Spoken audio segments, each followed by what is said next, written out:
So for the second movie I did Cool Hand Luke, which came out in 1967, November 1st. So a quick summary: Luke is the main character, like the anti-hero guy. When I say anti-hero, I mean like he's not looking to be a hero. He's not looking for some big thing's gonna save the day. So he's kind of like pushed into this role in the prison. So he gets arrested. He's a war veteran. He gets arrested for cutting the heads off of parking meters drunkenly. He gets sent to like 3 years, whatever, to the chain gang in the prison. Uh, so he's on the chain gang.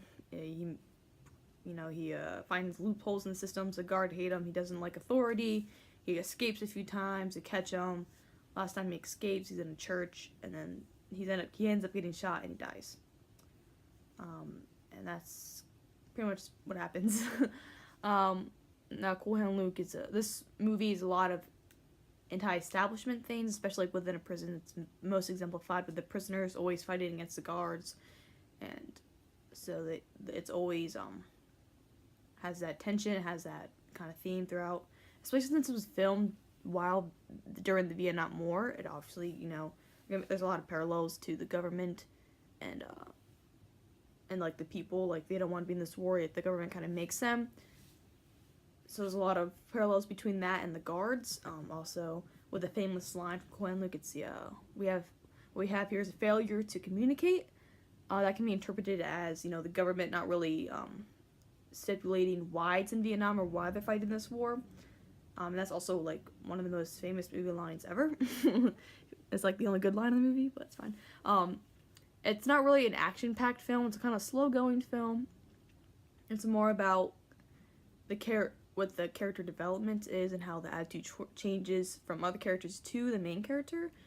So Cool Hand Luke, he doesn't really change much. He doesn't. He's very static. He changes a little bit, but he always comes back.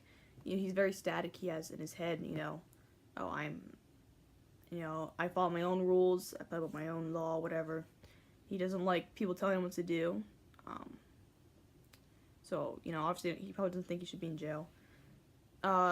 He also keeps he always keeps like pretty much a straight face, and he's always like abides by whatever he wants. He's also very stubborn. This is shown in a fight scene between him and another prisoner, which the prisoners have on Saturdays. He was obviously much smaller than the other prisoner he's fighting, and he ends up getting like beaten really bad, but he doesn't go down, which is a sign like you give up. And so he said, if you want me to go down, you have to kill me. And so his opponent ended up walking away. So Luke technically won the fight, not by physical strength, but by like outwitting him kind of. And so the prisoners end up starting to like Luke because of that, and they gain respect for him. So what happens is that, especially his opponent, so now like Luke is kind of like this weird mysterious figure, and they kind of like look up to him. He's always on pretty much. The prisoners don't always side with him. They kind of turn on him once he stops being like this crusader for them and like going against the guards and stuff like that. But when they're working on the chain gang, he figures out like a loophole where if they just all work really really fast, it'll be done. And so they do that, and they pretty much are done in like 30 minutes with their job, so they have nothing else to do the rest of the day. So he makes the guards feel stupid because they already did their job, and all the prisoners love him because now they have nothing else to do during the day.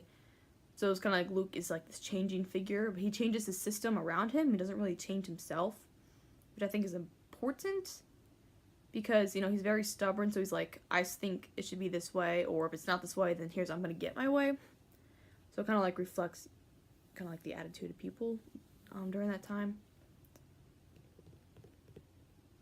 And then there's a lot of imagery with Christ and Luke also. Luke has a man of principle. He's suffered a great deal.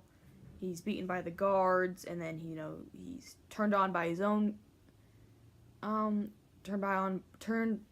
he's turned on by the prisoners, which Jesus kind of was with his disciples, especially with like Judas.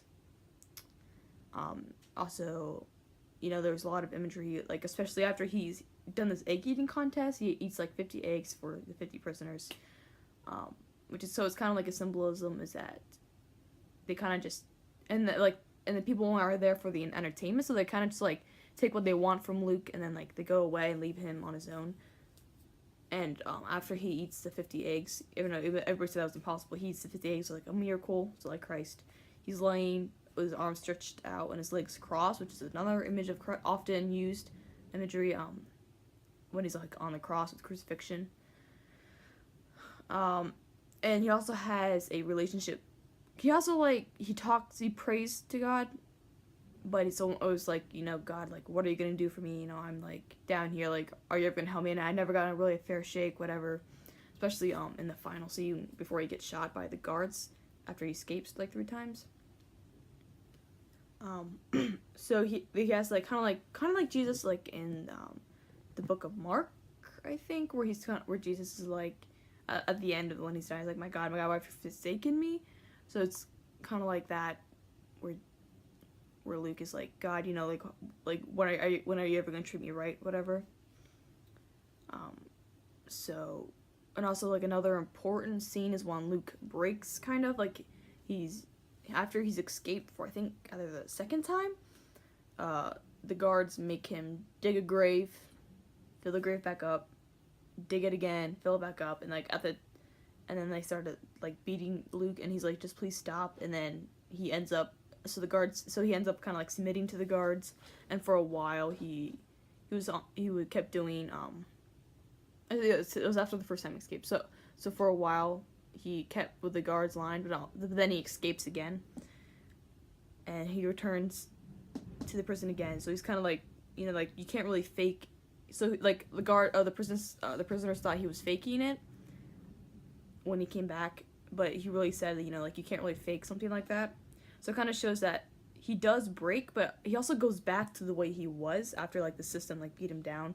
This also could be like a symbolism for the prison, where it's like when you're in prison, like the system is designed to wear you down to submit, but you're really just gonna end up going back to the way you were.